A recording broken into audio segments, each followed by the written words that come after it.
Section 8 of A Popular History of France, Volume 5. This recording is in the public domain. A Popular History of France from the Earliest Times, Volume 5, by Francois Guizot, translated by Robert Black. Chapter 36. Henry IV, Catholic King, 1593 to 1610. Part 3.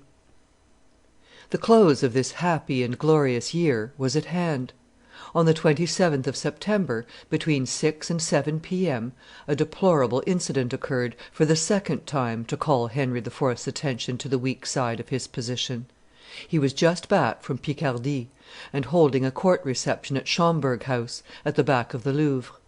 John Chastel, a young man of 19, son of a cloth merchant in the city, slipped in among the visitors, managed to approach the king, and dealt him a blow with a knife just as he was stooping to raise and embrace Francis de la Grange, Sieur de Montigny, who was kneeling before him. The blow, aimed at the king's throat, merely slit his upper lip and broke a tooth. "I am wounded," said the king. John Chastel, having dropped his knife, had remained on the spot, motionless and confused. Montigny, according to some, but according to others, the Count of Soissons, who happened to be near him, laid hands upon him, saying, "Here is the assassin, either he or I." Henry IV., always prone to pass things over, pooh-poohed the suspicion, and was just giving orders to let the young man go, when the knife, discovered on the ground close to Chastel, became positive evidence. Chastel was questioned, searched, and then handed over to the grand provost of the household, who had him conveyed to prison at Fort l'Eveque. He first of all denied, but afterwards admitted his deed, regretting that he had missed his aim, and saying he was ready to try again for his own salvation's sake and that of religion. He declared that he had been brought up amongst the Jesuits in Rue St. Jacques, and he gave long details as to the education he had received there and the maxims he had heard there. The rumor of his crime and of the revelations he had made spread immediately over Paris, and caused passionate excitement. The people filled the churches and rendered thanks to God for having preserved the king. The burgesses took up arms and mustered at their guard posts. The mob bore down on the College of Jesuits in Rue St. Jacques with threats of violence. The king and the Parliament sent a force thither. Brizard, councillor in the High Chamber, captain of the district, had the fathers removed, and put them in security in his own house. The inquiry was prosecuted deliberately and temperately. It brought out that John Chastel had often heard repeated at his college "that it was allowable to kill kings, even the king regnant, when they were not in the church or approved of by the pope." The accused formally maintained this maxim, which was found written out and dilated upon under his own hand in a note book seized at his father's. "Was it necessary, pray," said Henry IV., laughing, "that the Jesuits should be convicted by my mouth?"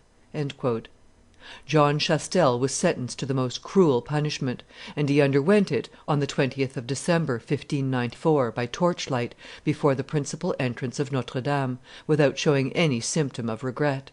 His mother and his sisters were set at liberty. His father, an old Leaguer, had been cognizant of his project, and had dissuaded him from it, but without doing anything to hinder it. He was banished from the kingdom for 9 years, and from Paris forever. His house was razed to the ground, and on the site was set up a pyramid, with the decree of the Parliament inscribed upon it. The proceedings did not stop there. At the beginning of this same year, and on petition from the University of Paris, the Parliament had commenced a general prosecution of the order of Jesuits, its maxims, tendencies, and influence. Formal discussions had taken place. The prosecution and the defence had been conducted with eloquence, and a decree of the court had ordained that judgment should be deferred. Several of the most respected functionaries, notably President Augustin de Thou, had pronounced against this decree, considering the question so grave and so urgent that the Parliament should make it their duty to decide upon the point at issue. When sentence had to be pronounced upon John Chastel, President de Thou took the opportunity of saying, "When I lately gave my opinion in the matter of the University and the Jesuits, I never hoped, at my age and with my infirmities, that I should live long enough to take part in the judgment we are about to pass to day. It was that which led me, in the indignation caused me by the course at that time adopted, to lay down an opinion to which I to day recur with much joy. God be praised for having brought about an occasion whereon we have nothing to do but felicitate ourselves for that the enterprise which our foes did meditate against the state and the life of the king hath been without success, and which proves clearly at the same time how much the then opinion of certain honest men was wiser than that of persons who, from a miserable policy, were in favor of deferment." The court, animated by the same sentiments as President de Thou, "declared the maxims maintained in the Jesuits' name to be rash, seditious, contrary to the word of God, savoring of heresy, and condemned by the holy canons. It expressly forbade them to be taught publicly or privately, on pain, in case of contraveners, of being treated as guilty of treason against God and man. It decreed further that the priests of the college in Rue St. Jacques, their pupils, and generally all members of that society, should leave Paris and all the towns in which they had colleges 3 days after this decree had been made known to them, and the kingdom within a fortnight, as corrupters of youth, disturbers of the public peace, and enemies of the king and of the state. In default of obedience on their part, their property, real and personal, should be confiscated and employed for pious purposes. The court, besides, prohibited all subjects of the king from sending their children as students to any Jesuits out of the kingdom, on pain of being declared enemies of the state." This decree was issued on the 29th of December, 1594.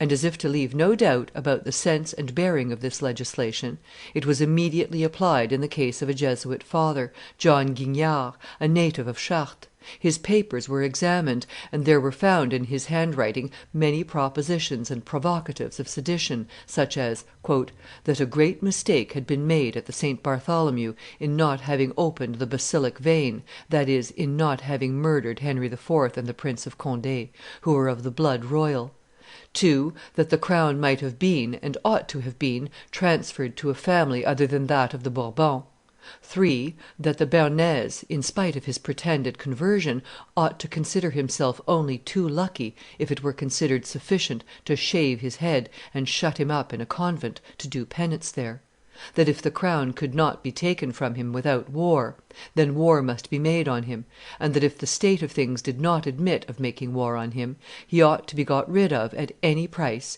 and in any way whatsoever."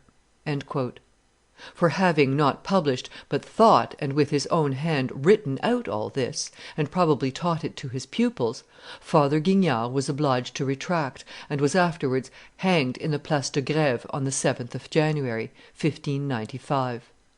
The task of honest men and of right minds is greater and more difficult in our day than it was in the 16th century, for we have to reconcile the laws and the requirements of moral and social order with far broader principles and sentiments, as regards right and liberty, than were those of President Augustin de Thou and the worthy functionaries of his time. It was one of Henry IV.'s conspicuous qualities that no event, auspicious or inauspicious, affected the correctness of his judgment, and that he was just as much a stranger to illusion or intoxication in the hour of good fortune as to discouragement in the hour of ill. He had sense enough to see, in any case, things as they really were, and to estimate at the proper value the strength they brought or the obstacles they formed to his government. He saw at a glance all the importance there was for him in the submission of Paris, and what change in his conduct was required by that in his position. Certain local successes of the Spaniards at some points in his kingdom, the efforts of Mayenne to resuscitate the dying League, and John Chastel's attempt at assassination, did not for a moment interfere with his confidence in his progress, or cause him to hesitate as to the new bearing he had to assume.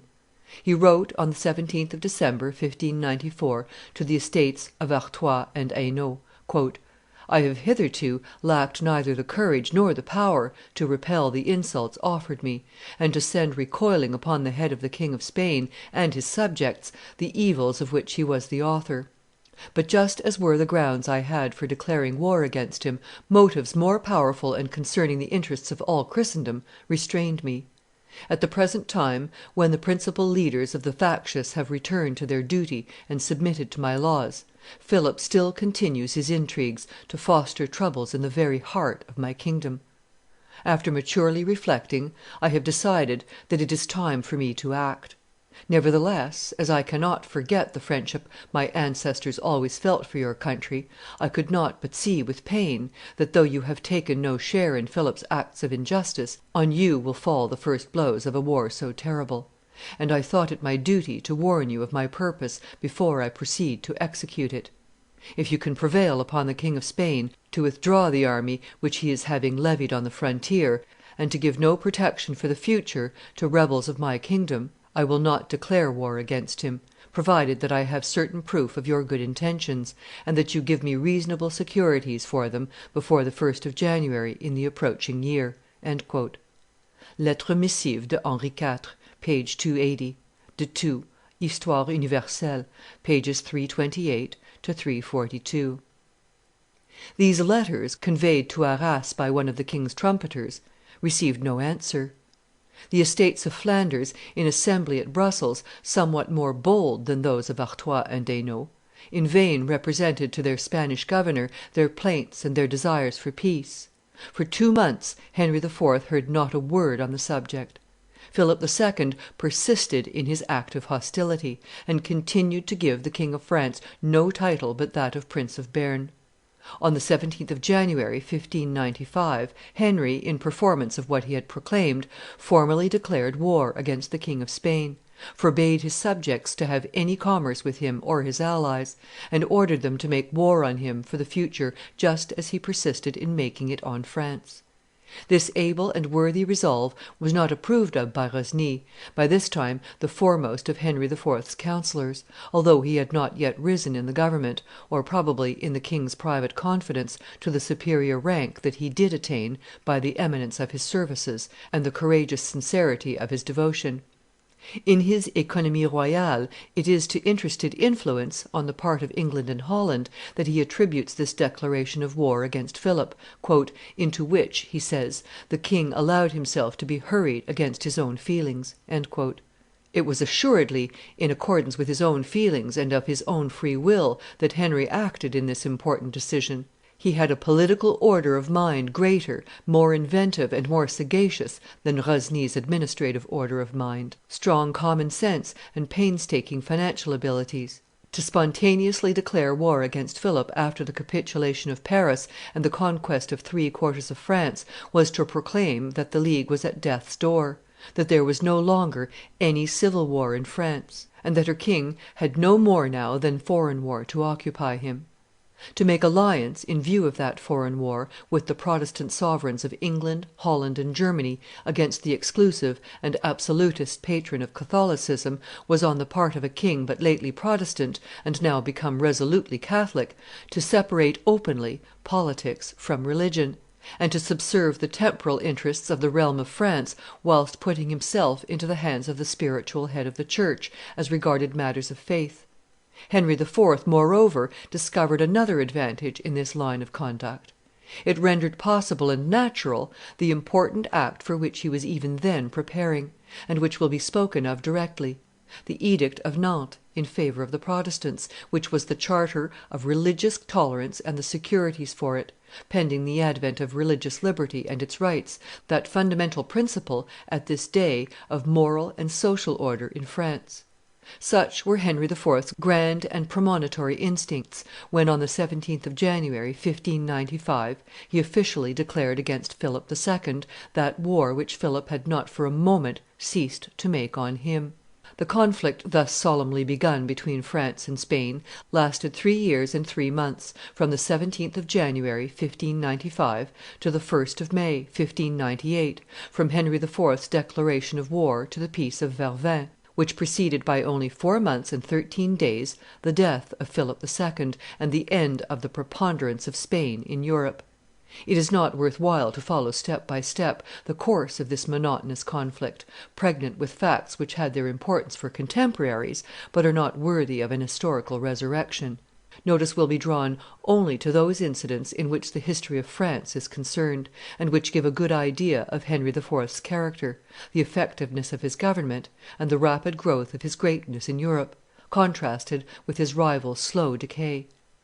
4 months and a half after the declaration of war, and during the campaign begun in Burgundy between the French and the Spaniards, on the 5th of June, 1595, near Fontaine Francaise, a large burgh a few leagues from Dijon, there took place an encounter which, without ending in a general battle, was an important event, and caused so much sensation that it brought about political results more important than the immediate cause of them. Henry IV. Made up his mind to go and reconnoitre in person the approaches of Dijon, towards which the enemy were marching. He advanced with about 150 men at arms and as many mounted arquebusiers, close up to the burgh of Saint Seine. From there he sent the Marquis of Mirabeau with 50 or 60 horse to "go," says Sully, "and take stock of the enemy," and he put himself on the track of his lieutenant, marching as a simple captain of light horse, with the purpose of becoming better acquainted with the set of the country, so as to turn it to advantage if the armies had to encounter. But he had not gone more than a league when he saw Mirabeau returning at more than a foot pace and in some disorder, who informed him "that he had been suddenly charged by as many as 300 or 400 horse, who did not give him leisure to extend his view as he could have desired, and that he believed that the whole army of the Constable of Castile was marching in a body to come and quarter themselves in the burgh of Saint Seine." Marshal de Biron, who joined the king at this moment, offered to go and look at the enemy, and bring back news that could be depended upon; but scarcely had he gone 1,000 paces when he descried, on the top of a little valley, some 60 horse halted there as if they were on guard. He charged them, toppled them over, and, taking their ground, discovered the whole Spanish army marching in order of battle and driving before them 100 of the king's horse, who were flying in disorder. Biron halted and showed a firm front to the enemy's approach; but he was himself hard pressed at many points, and was charged with such impetuosity that he was obliged to begin a retreat which changed before long to a sort of flight, with a few sword cuts about the ears. Thus he arrived within sight of the king, who immediately detached 100 horse to support Biron and stop the fugitives. But the little reinforcement met with the same fate as those it went to support. It was overthrown and driven pell mell right up to the king, who suddenly found himself with 700 or 800 horse on his hands, without counting the enemy's main army, which could already be discerned in the distance. Far from being dumbfounded, the king, "borrowing," says Sully, "increase of judgment and courage from the greatness of the peril," called all his men about him, formed them into 2 squadrons of 150 men each, gave one to M. de la Tremoille, with orders to go and charge the Spanish cavalry on one flank, put himself at the head of the other squadron, and the 2 charges of the French were "so furious and so determined," says Sully, the king mingling in the thickest of the fight and setting an example to the boldest, "that the Spanish squadrons in dismay tumbled one over another, and retired half routed to the main body of Mayenne's army, who, seeing a dash made to the king's assistance by some of his bravest officers with 700 or 800 horse, thought all the royal army was there, and, fearing to attack those gentry of whose determination he had just made proof, he himself gave his troops the order to retreat, Henry going on in pursuit until he had forced them to recross the Seine below Gray, leaving Burgundy at his discretion." A mere abridgment has been given of the story relating to this brilliant affair as it appears in the Economie royale of Sully, pp. 377 to 387, who was present and hotly engaged in the fight. We will quote word for word, however, the account of Henry IV. himself, who sent a report 4 days afterwards to his sister Catherine and to the Constable Anne de Montmorency. To the latter he wrote on the 8th of June, 1595, from Dijon, "I was informed that the Constable of Castile, accompanied by the Duke of Mayenne, was crossing the river Seine with his army to come and succour the castle of this town. I took horse the day after, attended by my cousin Marshal de Biron, and from 700 to 800 horse, to go and observe his plans on the spot. Whence it happened that, intending to take the same quarters without having any certain advances about one another, we met sooner than we had hoped, and so closely that my cousin the marshal, who led the first troop, was obliged to charge those who had advanced, and I to support him. But our disadvantage was that all our troops had not yet arrived and joined me, for I had but from 200 to 300 horse, whereas the enemy had all his cavalry on the spot, making over 1,000 or 1,200 drawn up by squadrons and in order of battle. However, my said cousin did not haggle about them, and seeing that they were worsting him because the game was too uneven, I determined to make one in it, and joined in it to such a purpose and with such luck, thank God, together with the following I had, that we put them to the rout. But I can assure you that it was not at the first charge, for we made several; and if the rest of my forces had been with me, I should no doubt have defeated all their cavalry, and perhaps their foot, who were in order of battle behind the others, having at their head the said Constable of Castile. But our forces were so unequal that I could do no more than put to flight those who would not do battle, after having cut in pieces the rest, as we had done. Wherein I can tell you, my dear cousin, that my said cousin Marshal de Biron and I did some good handiwork. He was wounded in the head by a blow from a cutlass in the second charge, for he and I had nothing on but our cuirasses, not having had time to arm ourselves further, so surprised and hurried were we. However, my said cousin did not fail, after his wound, to return again to the charge 3 or 4 times, as I too did on my side. Finally, we did so well that the field and their dead were left to us to the number of 100 or 60, and as many prisoners of all ranks. Whereat the said Constable of Castile took such alarm that he at once recrossed the Seine; and I have been told that it was not without reproaching the Duke of Mayenne with having deceived him in not telling him of my arrival in this country." End of Section 8.